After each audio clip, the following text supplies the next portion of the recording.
Hello, second grade. This is Mrs. Keller. Today, for our read aloud, I would like to read to you The Lorax by Dr. Seuss.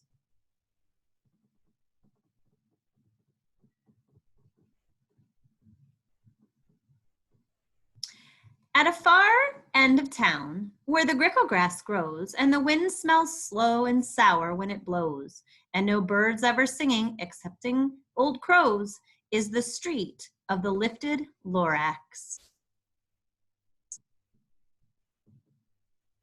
And deep in the grickle grass, some people say if you look deep enough, you can still see today where the Lorax once stood just as long as it could before somebody lifted the Lorax away.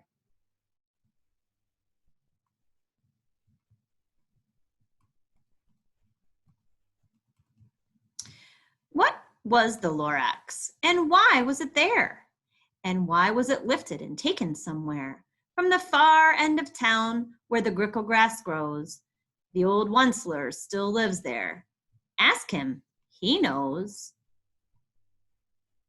You won't see the Onceler, don't knock at his door. He stays in his lurkum, cold under the roof, where he makes his own clothes out of muffered moof.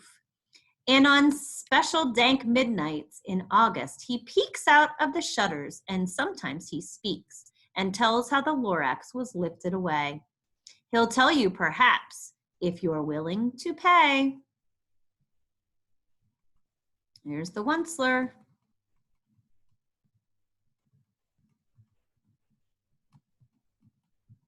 On the end of a rope, he lets down a tin pail, and you have to toss in 15 cents and a nail, and the shell of a great-great-great-grandfather snail.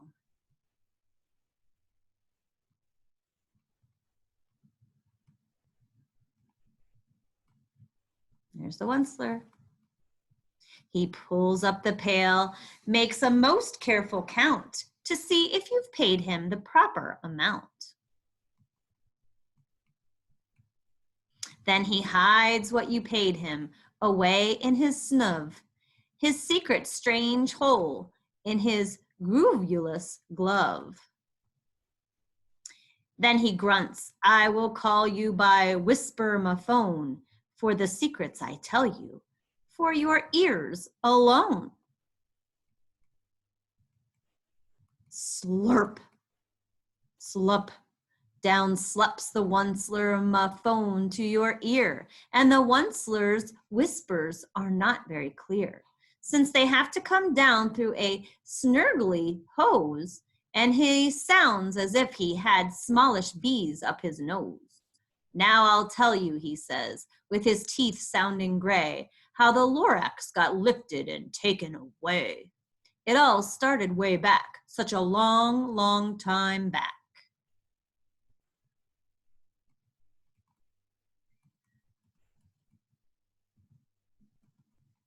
Way back in the days when the grass was still green and the pond was still wet and the clouds were still green and the song of the swami swans rang out in space. One morning I came to this glorious place and I first saw the trees, oh, the Truffula trees, the bright colored tufts of the Truffula trees, mile after mile in the fresh morning breeze.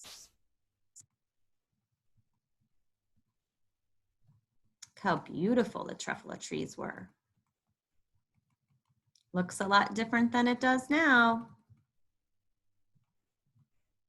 And under the trees, I saw brown barbaloots frisking about in their barbaloot suits as they played in the shade and ate Truffula fruits.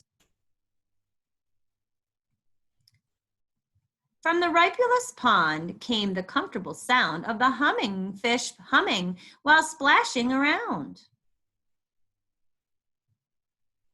Onceler, here comes the Onceler. But those trees, those Truffula trees. All my life I'd been searching for these trees such as these. The touch of their tufts was much softer than silk, and they had the sweet smell of fresh buttery milk. I felt a great leaping of joy in my heart. I knew just what I'd do. I unloaded my cart. Uh-oh. What's he going to do? The Oncelers. Look what he's doing. In no time at all, I had built a small shop. Then I chopped down a truffula tree with one chop. And with great skillful skill and with great speedy speed, I took the soft tuft and I knitted a thneed.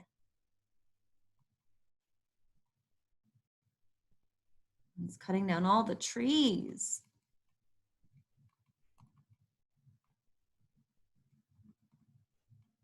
The instant I'd finished, I heard a gazump.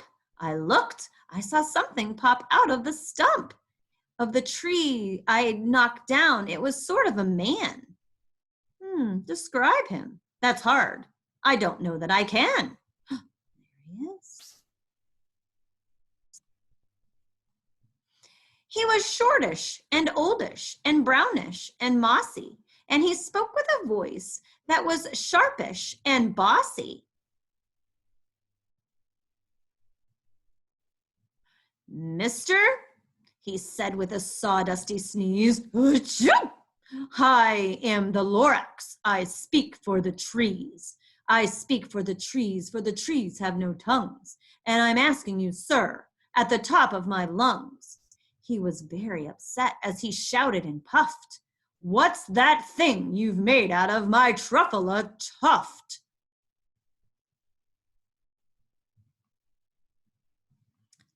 Look, Lorax, I said, there's no cause for alarm. I chopped just one tree and I'm doing no harm. I'm being quite useful. This thing is a thneed. A thneed's a fine something that all people need. It's a shirt, it's a sock, it's a glove, it's a hat. But it has other uses, yes, far beyond that. You can use it for carpets, for pillows, for sheets, or curtains, or covers for bicycle seats. The Lorax said, Sir, you are crazy with greed. There is no one on earth who would buy that full thneed.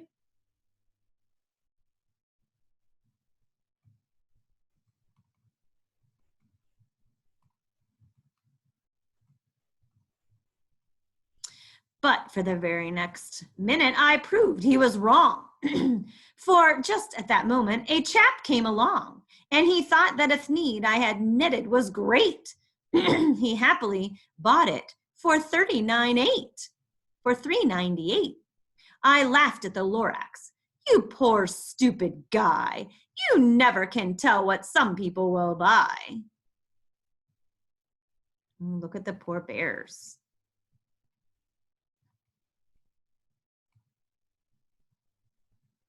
Here's the Lorax. I repeat, cried the Lorax, I speak for the trees. I'm busy, I told him. Shut up if you please. I rushed across the room and in no time at all, but built a radiophone. I put in a quick call. I called all my brothers and uncles and aunts, and I said, listen here. Here's a wonderful chance for the whole Onceler family to get mighty rich. Get over here fast. Take a road to North Nitch. Turn left at Weehawken. Sharp right at South Stitch. He's making a factory for those needs. And in no time at all, in the factory I built, the Onceler family was working full tilt. We were all knitting thneeds, just as busy as bees, to the sound of the chopping of the truffula trees. He keeps cutting all the trees.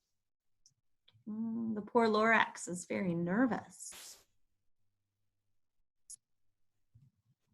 Then, oh baby, oh, how my business did grow. Now chopping one tree at a time was too slow. Oh my. So I quickly invented my super axe hacker, which whacked off four truffula trees at one smacker. We were making thneeds 4 times as fast as before, and that Lorax, he didn't show up anymore. The Onceler in Chief, Private Oh, here he comes. Here comes the Lorax. He looks angry. Oh, look at the poor Barbaloot bears. But the next week he knocked on my office door. He snapped, "I'm the Lorax who speaks for the trees, which you seem to be chopping as fast as you please. But I'm also in charge of the brown Barbaloots, who played in the shade in their Barbaloot suits and happily lived eating Truffula fruits. Now, thanks to your hacking my trees to the ground, there's not enough Truffula fruit to go round, and my poor Barbaloots are all getting the crummies because they have gas and no food in their tummies."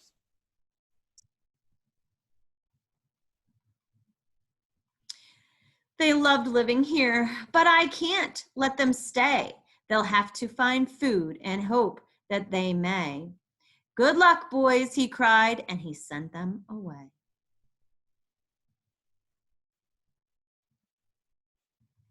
The poor Barbaloots. I, the Onceler, felt sad as I watched them all go. But business is business, and business must grow, regardless of crummies and tummies, you know. He keeps building bigger and bigger.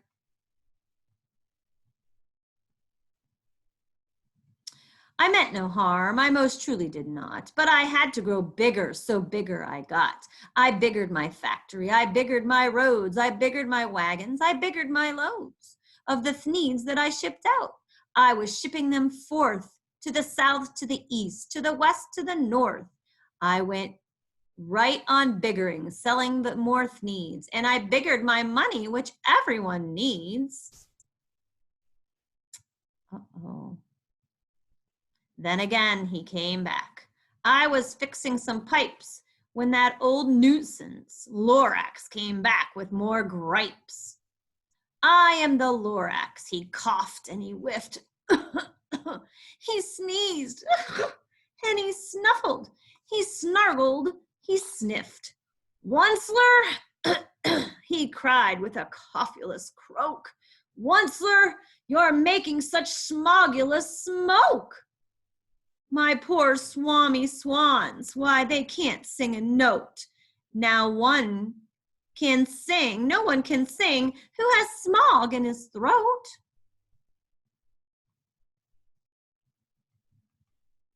I'm so sad for the swami swans.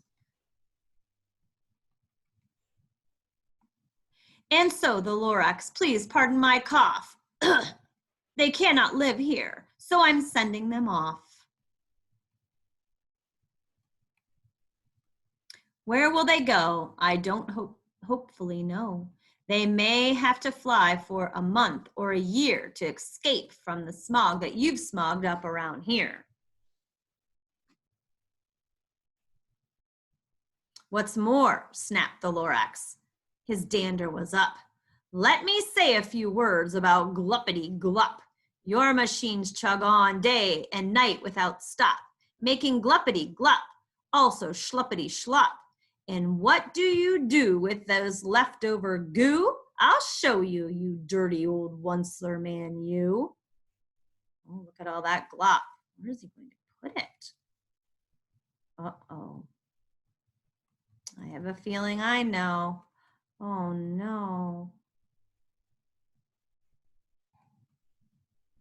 You're glumping the pond with the where the humming fish hummed. No more can they hum, for their gills are all gummed. So I'm sending them off. Oh, their future is dreary.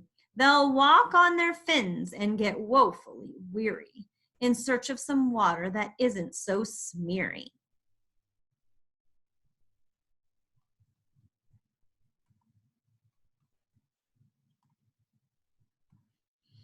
And then I got mad. I got terribly mad. I yelled at the Lorax. "Now listen here, Dad.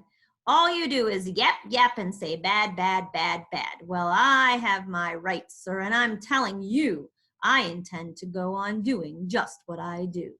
And for your information, you Lorax, I'm figuring on biggering and biggering and biggering and biggering. Turning more Truffula trees into thneeds, which everyone, everyone, everyone needs. Uh-oh. There's no more trees. And at that moment, we heard a loud whack. From outside in the fields came a sickening smack of an axe on a tree. Then we heard the tree fall, the very last Truffula tree of them all.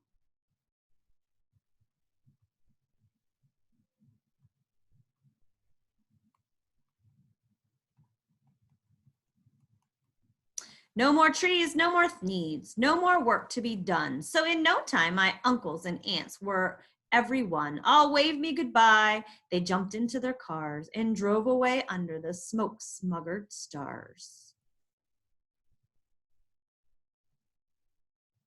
Now all that was left neath the bad-smelling sky was my big empty factory, the Lorax and I.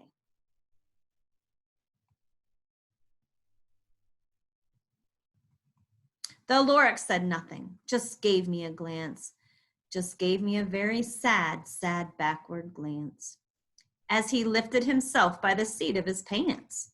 And I'll never forget that grim look on his face when he hoisted himself and took leave of this place through a hole in the smog without leaving a trace.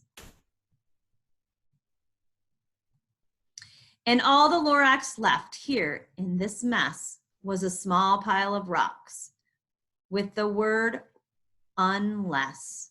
Whatever that meant, well, I just couldn't guess.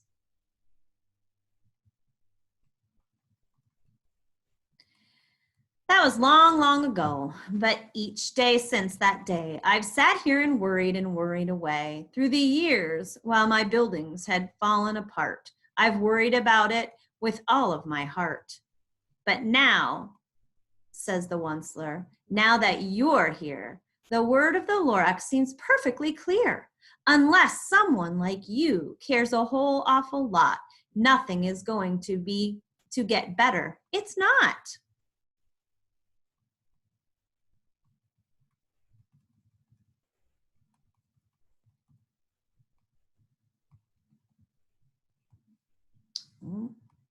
So, catch, calls the Onceler. He lets something fall. It's a Truffula seed. It's the last one of all. You're in charge of the last of the Truffula seeds. And Truffula trees are what everyone needs. Plant a new Truffula, treat it with care, give it clean water, and feed it fresh air. Grow a forest, protect it from axes that hack. Then the Lorax and all of his friends may come back. I hope you enjoyed that book, and I hope that you were thinking a little bit about how we can take care of our earth as you were reading this story. And we can all do our part to take care of the trees and everything on our earth.